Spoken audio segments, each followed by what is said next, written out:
Hello my friends, and welcome to my channel. This is the first ever video that I am filming and posting to the Tumble Creatures YouTube channel. This is a little bit scary, but also really exciting. I'm going to take a little bit to introduce myself in case you do not know what Tumble Creatures is or who I am, and then I'll tell you what I have planned for this vlog. So my name is Crystal. I am the creator, designer, artist, sculptor, everyone. I am the single entity behind Tumble Creatures. I make and sculpt and design these little handmade creatures of cuteness that are all made in polymer clay, and I sell them online in my online shop. I first started sculpting in 2012 as a way to sort of feel more creatively refreshed from my portrait painting work.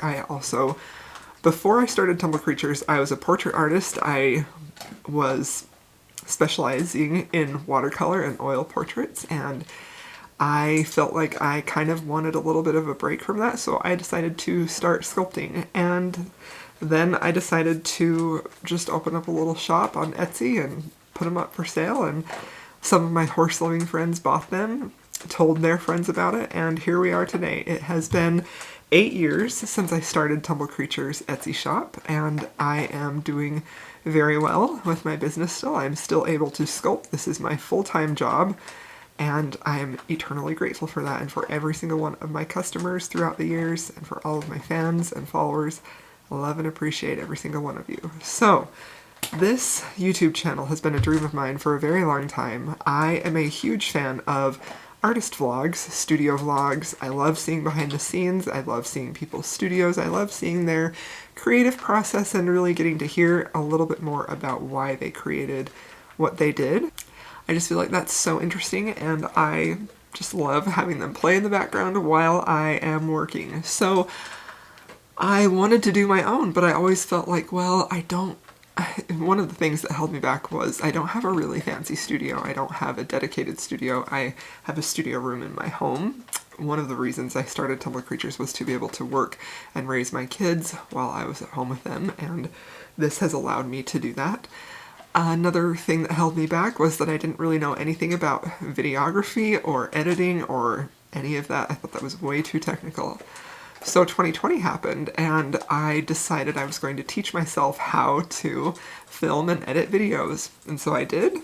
And now finally in 2021, here we are with the first video. So I'm very excited about this. My plans are to have these studio vlogs as often as I can. I am very busy with work, as in making my sculptures, filling orders, creating new pieces, and trying to have regular shop updates, but I would love to still be able to share part of that journey with you in these vlogs, so I'm hoping to have one a week. That seems like it may be a little ambitious, but I would like to post them regularly.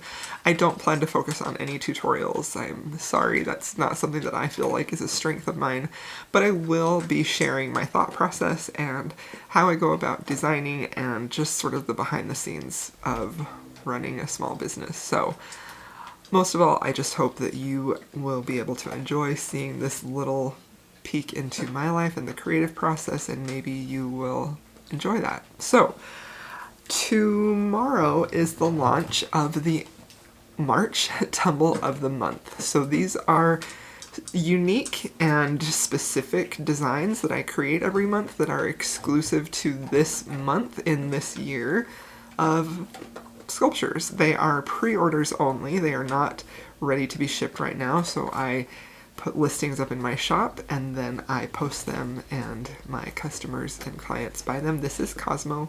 He is the studio mascot. He'll probably be showing up quite a lot. And then I spend the next 8 to 12 weeks making them. At this point, I am pretty far behind, still catching up on 2020 orders and trying to get caught up so that that wait time is much less. But that is what is happening. So I have spent the last few days designing one of the animals. So this year I am sculpting two designs for each letter in the alphabet. So January was A, February was B, and now here we are in March and it's C. So one of the designs I did was this little corgi sculpture. I think it turned out super cute with a little sploot pose. And then today I am going to be working on a Clydesdale horse. Now there's one other sea animal that I really would like to make. It just depends on if I have enough time. So I'm going to have some footage of me working on these sculptures, and then I will talk to you a little bit more about my thought process on how I design a new creature. So I hope you enjoy these videos. Thank you so much for being here with me. I love y'all, and I will see you in a bit.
Cosmo, come here. Can you say hi? Okay, I'm going to show you my desk and what I've been working on today. So this is the Clydesdale that we made today. I'm trying to get a good image of it. So I knew that I wanted it to have the traditional Tumble Creature features, so big eyes, swoopy forelock, big, thick, fluffy hooves, and a cute little pink nose. So then comes the choice of how do I make it different from just a regular tumble pony? How do I make it look like a Clydesdale? And so obviously a few ways you can do that are, you get the color right according to the animal that you're making. But this can be the part where people struggle, where they don't really know how to make an animal look in accordance with their style. So I wanted to keep the face like a tumble pony face, but I decided to make the muzzle a little thicker, and I wanted to have a mostly white face with a pink and gray nose. And then I decided on a braided tail, but also a longer tail instead of just a tucked up braid like is traditional in Clydesdales, just because I think it fits the aesthetic of the sculpture a little bit better. And then I included this little detail up here in the forelock, which is usually braided into Clydesdale's manes, but I just left it like a cute little extra detail like that. So yeah, I'm super happy with how this design turned out. I have made lots of Clydesdales, not lots, I have made Clydesdales before, but this design is going to be something that is a pre-order, so it needs to have a look that I can replicate. So very happy with that one. some other things on my desk. By the time you're watching this one will have gone live too. This Rainbow Galaxy unicorn, which I freaking love and adore. Hopefully you can see all the colors. You go from blue, purple, pink, orange, yellow, green, with stars and moons on her. I'm very, very happy with her. This was actually, a customer wanted a Rainbow Galaxy pony, and I took a really long time to try and figure out how to make that in my style, and ended up with this, which I really, really love. So really happy with that. That one will be going up as a subscriber only pre-order. This is my regular Galaxy pony. These were last chance. I'm retiring this design for the next little while and probably replacing it with this one. So, alright. So I'm going to have some footage in here now of me sculpting a badger, which was a previous month creature that was a pre-order, and then I will come back in and tell you how I go about designing an animal that is not a pony.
Okay, it is 4:01. I just updated. Oh my heck, that was fast. The listing. Oh my gosh. That one already sold out. Wow. I get so anxious when I have shop updates, y'all. I'm so happy you like them though. This one, I am just like, I love all of them. Like, I'm super happy with all of them. I'm so happy.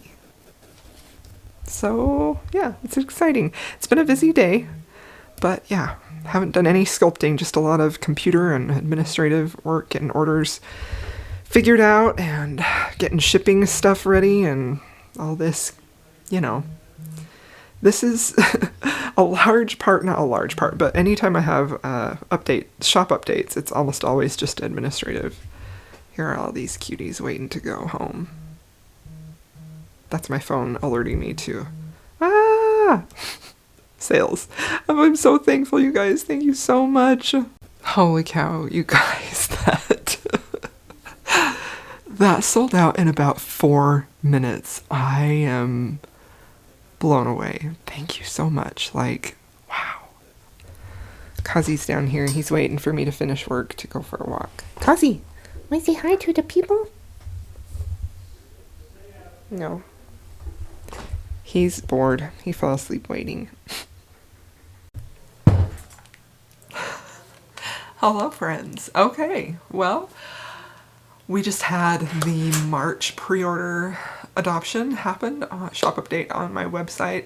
Pre-orders are, if you don't know, if you're new, I have pre-orders once a month, and they are designs that are exclusive to that month. Some of them I have created specifically for that month, like letters of the alphabet. I think I talked about that in a previous clip.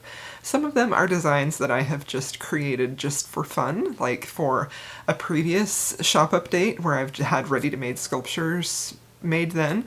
Sometimes I will take one of those designs and I will use it as the prototype for pre-orders, so that way if people missed out on the one that there was only one of, then they have a chance to adopt that later. The only caveat is that you end up having to wait for a while. Pre-orders, I really try to get them out 8 to 12 weeks. I am very backed up right now, but I am getting caught up very quickly also. So that is what happened. Today I launched some new designs for sculptures. I think I showed you a lot of them, we talked about them, and it was really great. But I wanted to talk a little bit about the design making process, how I come up with a design for a new sculpture. I had some footage in here of me sculpting a badger, which was February's, one of the tumbles of the month in February. This was a pre-order. And the badger was something that I had a lot of fans request, and I was also really interested in it because I think badgers, specifically European badgers, are absolutely adorable and I love them, and so I really was excited to make that. So my design process is pretty straightforward, and it's basically that I research photos of that animal. I try and find a ton of different photos of that animal, and I pick what I think are the cutest ones. That's a very scientific part of the process. I look for the cutest photos of the animal. And I do that because my style is cute, and it's very just cute, and so I want to have a photo that is cute to sort of work with and design in my style. So with the badger, I went through and looked for a bunch of pictures. I found some that I thought were the cutest, and then at that point, what I did was I tried to visualize this realistic photo of an animal, how it might look as a sculpture. So this is pretty similar to how a lot of people teach you how to draw. You simplify like a head into a basic shape. So you simplify a very complex human face into like an oval for the face, and then, you know, circles for the eyes and a triangle for the nose and things like that. So that's basically what I start doing when I'm designing the sculptures. I simplify this animal into some basic shapes. And then at that point I decide, okay, so especially if a color is sort of like, you know, like it has like an ombre effect maybe, or it has multicolor, then I try to think, okay, so how am I going to translate this color into a sculpture? And this part is where you can really take a lot of creative license, because depending on what your style is, unless you are a realist artist or a hyper-realist artist, you're not going to want it to be exactly like that animal. So this is where you can find a way to create your own artistic shorthand that will still represent this animal, so people will recognize it, but they will also recognize it as distinctly your style. And if you're an artist trying to build a career, you want people to be able to see your work and instantly recognize it as yours. So for this badger, I decided I wanted a sparkly gray, and I wanted black and white, and that was what I was going to build this around. So those were the colors I was working with. And then it came down to really finding out how I could incorporate my personal style into this animal. And so to do that, I decided I needed to have big eyes, little ears, and kind of a bigger nose with a little upturned snout, because that's very distinctive of Tumble Creatures style. And then I also wanted to have it be a little extra cute, so I gave him a little strawberry, and then I put him on his back with his little paws up and his little toe beans.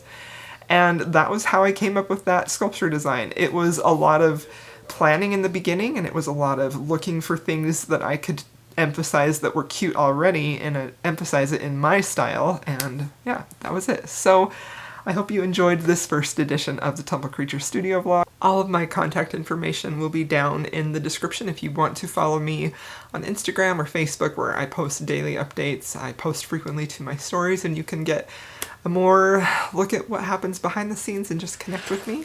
And if you have any questions about the design process, like I'm probably not going to go into detail about specific techniques just because I feel like that's pretty hard to translate in words, but if you have any questions for me, feel free to leave them in the comments and I will try to respond them to the best of my ability. So thank you so much for watching. Please be sure to like and subscribe for future videos, and I will see you next time, my friends.